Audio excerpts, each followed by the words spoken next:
دنیا کے 700 کروڑ انسانوں سے جس محبت کا اللہ نے اظہار کیا ہے اس ایک لفظ میں، یا ایھا الانسان،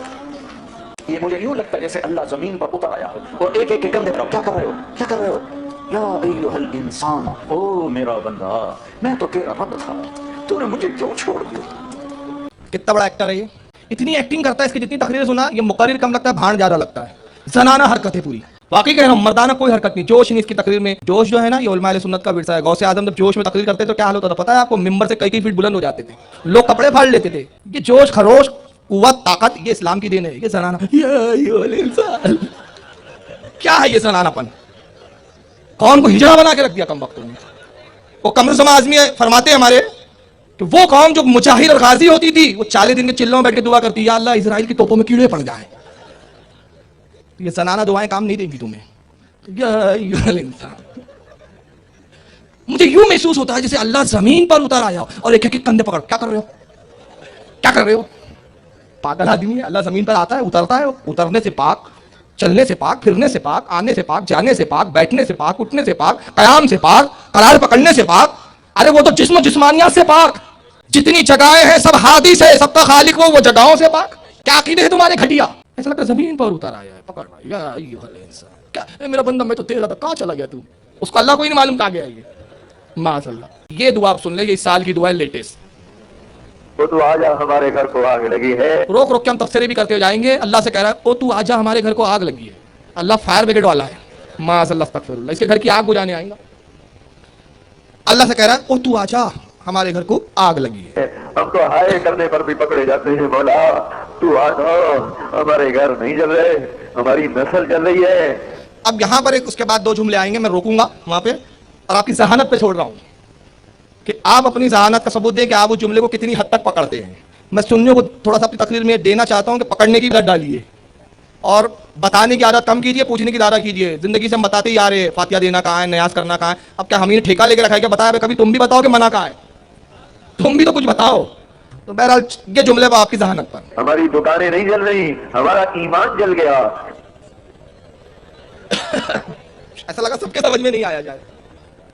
ارے کل میں نے پرسوں کے دن کی بات ہے، عثمان آباد قلم کر کے علاقہ عثمان آباد کا، وہاں جلسہ تھا ماشاءاللہ، اور تقریباً اتنا ہی مجمع تھا بلکہ تھوڑا سے زیادہ تھا، تو وہاں جب میں نے کلپ دکھایا تو پوری ہلچل مچ گئی تھی، وہاں میں نے روکا، تو اب شاید اس جملے کی گہرائی کو سمجھ نہیں پائے، وہ کہہ رہا ہے ہماری دکانیں نہیں جل رہی ہے، ہمارا ایمان جل گیا، تو اس جملے سے تو مجھے پورا اتفاق ہے،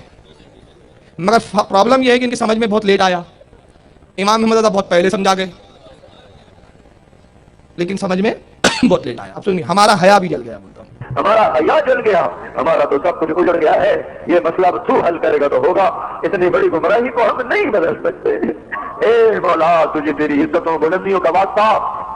تو آ کے اس بگاڑ کو ختم فرما، ہم عاجز ہو چکے ہیں، ہر طرف لاشیں ہیں تیرے محبوب کی سنتوں کے، ہر طرف لاشیں ہیں تیرے محبوب کی سنتوں کے، آج تیرا نبی ہوتا وہ کتنا روتا میرے آقا، ہماری بیٹیوں کو ایمان کی حیا کی چادر دے دے، ہم لٹ گئے، ہماری بیٹیاں بازار کی زینت بن گئی، ہائے ہائے میرے آقا تجھے کیا سنے، ہم پہ کیا ہو گیا، اپنوں نے ہمارے ساتھ کیا کیا، غیروں نے ہمارے ساتھ کیا کیا، تو آج بھی نہ آیا پھر تو کب آئے گا یا اللہ، تو آج بھی نہ آیا تو پھر کب آئیں گا یا اللہ، ڈیٹ بتا، ٹائم بتا، اب تو بڑی دیر ہو گئی ہے، اب اللہ کے لیے دیر ہے جلدی ہے، وہ تو وقت کے تعین سے بھی پاک ہے، لیکن بہت ہی گندا عقیدہ ہے ان لوگوں کا، اللہ کی پناہ، اب تو بڑی دیر ہو گئی ہے میرے آقا، اب تو بڑی دیر ہو گئی ہے میرے آقا، زمین کا کلیجہ پھٹتا ہے، آسمان کے فرشتے بھی اللہ وہ نافرمان گناہ ہے، اب تو در کھول دے، آجا او تو آجا، او محمد مصطفیٰ کے اللہ، اب امت کی بگڑی بنا دے، ان کی شام پہ صبح لے آ، اس سارے مجمع کو قبول کر لے، ان کالونی والوں کو قبول کر لے، ان شہر والوں کو قبول کر لے، اس دیش کو پاک کر دے، اس کا نام جو پاک رکھا گیا اور یہ تو بڑا ہی ناپاک ہو گیا ہے مولا، اسے پاک کر دے، ہم تو اپنے گھر میں روز جھاڑو دیتے ہیں، روزانہ پانی سے سین صاف کرتے ہیں، تیرا آنگن گندا ہو گیا ہے، تیرا آنگن گندا ہو گیا ہے، یہ گستاخی ہے معاذ اللہ، کہتا ہے ہم اپنے گھر میں روزانہ جھاڑو دیتے ہیں، روزانہ پانی سے صحن صاف کرتے ہیں، تیرا آنگن گندا ہو گیا ہے، اللہ کا کوئی آنگن نہیں ہے، اور اللہ کا اگر کوئی آنگن ہوتا بھی تو گندا نہیں ہوتا، معاذ اللہ، اللہ آنگنوں سے بھی پاک ہے،